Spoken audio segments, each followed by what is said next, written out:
Hello friends, అందరికీ మొన్న చెప్పా కదా కొత్త ఇంటి కోసం వెతుకుతున్నామని. అయితే ఇల్లు అయితే దొరికిందనమాట. నేను మా అమ్మ వచ్చి క్లీన్ చేస్తున్నాం, కడుగుతున్నాం.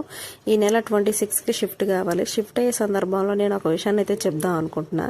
ఒకసారి ఒక డైలాగ్ చెప్పా, సొంత ఇంటి విలువ అద్దె కట్టేటప్పుడు కాదు ఖాళీ చేయమన్నప్పుడు అని చెప్పా కదా. ఆ డైలాగ్ అయితే చాలా మంది లైక్ చేశారనమాట. అయితే ఇక్కడ ఏంటంటే, మనం అద్దెంట్లో ఉంటూ ఏదైనా వస్తువు కానీ ఏదైనా కొనుక్కున్నా బయట వ్యక్తుల కంటే ఇంటి ఓనర్స్ కూడా వారాలన్న సంగతి అయితే నాకైతే అర్థమైపోయింది అనమాట. ఏదైనా మన ఇంటి విషయం అనేది చాలా పెద్ద అమౌంట్తో కూడుకుందండి.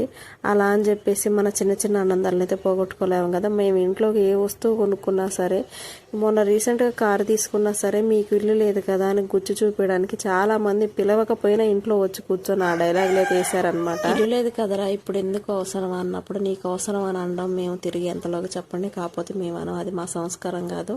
ఎవరు ఏమనుకున్నా సరే కొంచెం ఏడుపు కూడా ఉండాలి.